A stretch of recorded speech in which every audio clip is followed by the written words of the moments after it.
All right, hello everyone. Welcome to another wonderful edition of Level Up Mental Health. I am your host here, Swizz. We got a solid topic that we're going to be reviewing here.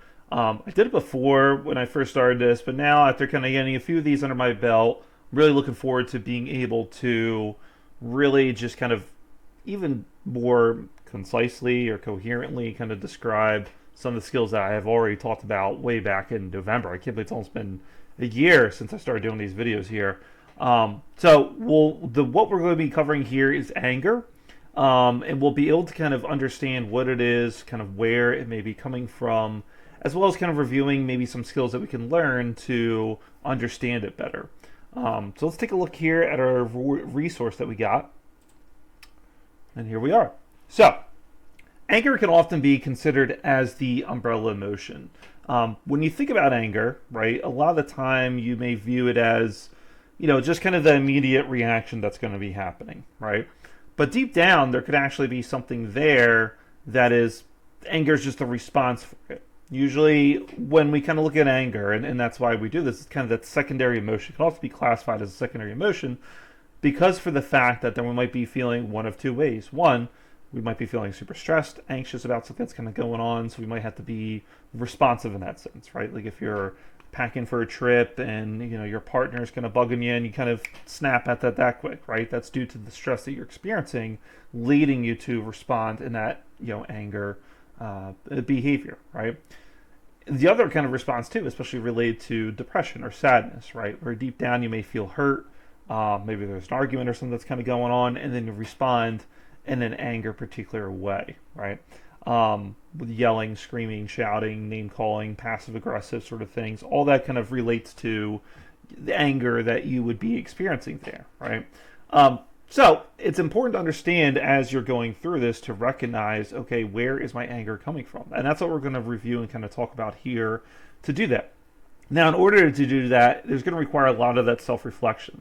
So we have kind of our skill here to kind of help create those kind of, or ask ourselves these questions to reflect on our anger, to understand again kind of where it is coming from. What do we do when we're angry? What does it look like? And the more awareness that we have in terms of how we respond to it, the better we'll be at trying to catch ourselves to ensure that we can understand the background of it all, right?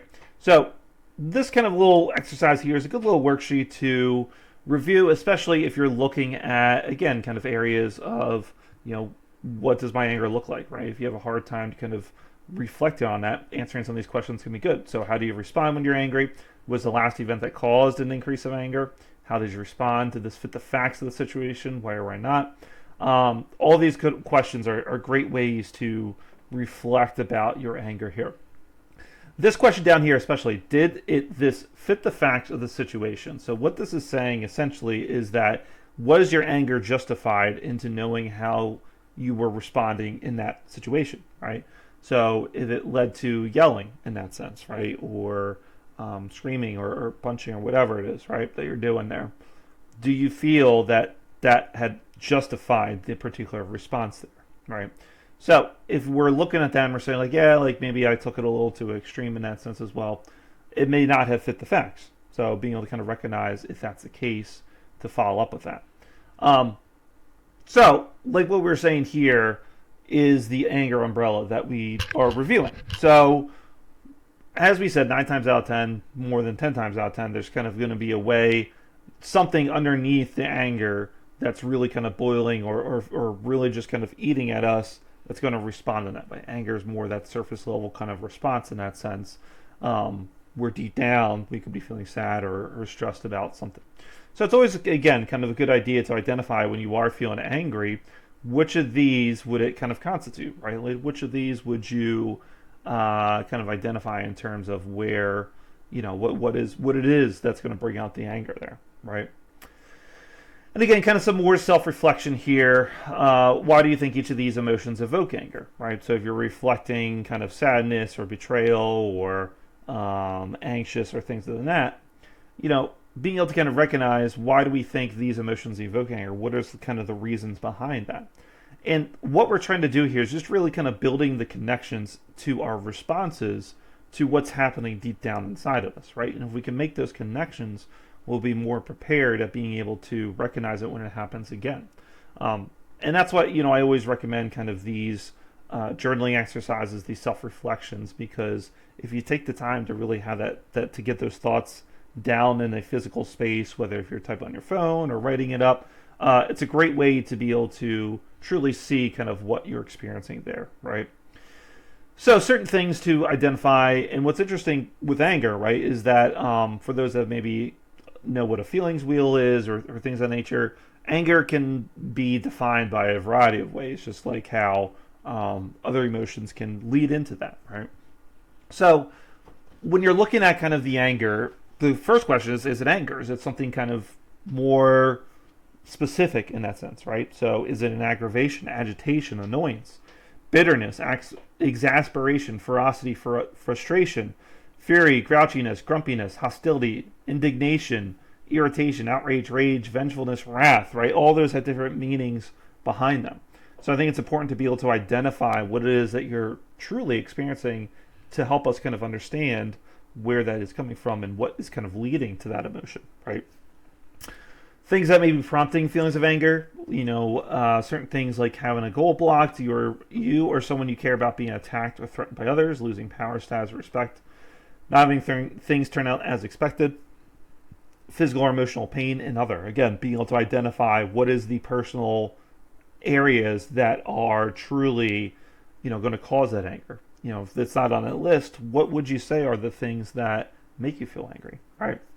The interpretations for events that prompt feelings of anger. So again, this is how we're kind of really kind of reflecting on these events that's going to lead us to feel particular, feelings of anger, such as the blaming, believing that you have been treated unfairly, believing that important goals are being blocked, believing things should be different than they are, rigidly thinking I'm right, judging that the situation is illegitimate or wrong, ruminating about event and set off the anger in the first place, and other, again, so being able to know what are the events that it's going to set in the motions to you experience these feelings of anger.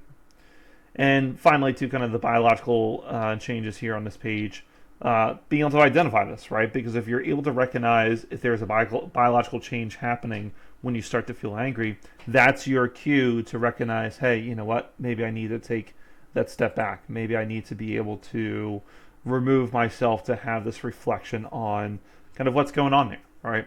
So certain things like muscles tightening, teeth clamping, hands clenching, feeling the face get flush or hot, feeling like you're going to explode, being unable to stop tears, wanting to hit someone, bang the wall, wanting to hurt someone again. What would you say are some other ones that you may identify? Maybe kind of, perspiration could be also kind of included on there as well too, right? So what are the expressions that we can do? Well, things we kind of mentioned already, the physically or verbally attacking, making aggressive, threatening gestures, pounding, throwing things, using loud, quarrelsome, or sarcastic voice, kind of the passive aggressiveness we were mentioning here, crying, grinning, frowning, clenching your hands or fists, all those can be expressions and actions of anger. And last one here, after effects of anger, so narrowing of attention, attending only to the situation that's making you angry, ruminating about the situation, making you angry, or about situations past, imagining future situations that make you angry, depersonalizing dissociative experience, and numbness. Even with this too, I don't think it's even on here, but even kind of the feelings of like shame and guilt about how you're experiencing those things as well too, right? If you happen to experience a behavior that's going to cause the anger, right? Going to have whether it's yelling, screaming, or whatever it is, and then afterwards you're having kind of like, crap, like I should have done that, right? The feelings of kind of shame and relate to that is big. So hopefully this is kind of a good education. And like I was saying too, being able to recognize what your anger is and having that self-reflection is key. So take the few minutes, really just kind of have that ability to, whether it's writing down your thoughts about where it is, and especially kind of knowing when you are angry, what's the reason behind it, right? Is there something where, especially like the goal being blocked, I think is a big one. But are you feeling stressed in that moment? Are you feeling, sad or upset that's leading you to experience these kind of emotions of anger? So, take that time to kind of have that reflection on that, and hopefully it's helpful. So thanks for watching. If you like this video, make sure to like, subscribe on YouTube, also on TikTok, and that going. But see you all next video.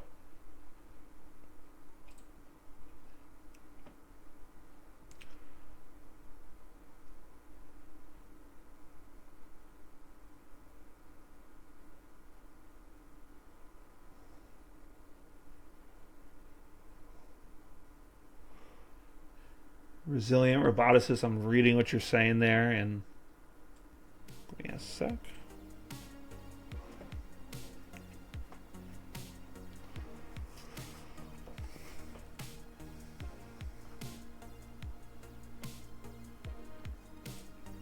Interesting stuff. So what you're trying to do is you're trying to create a better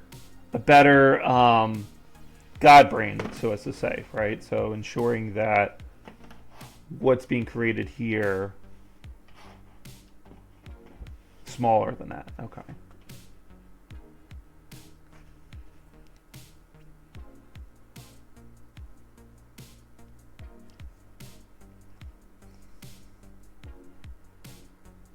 The mistake is the God brain. That makes sense.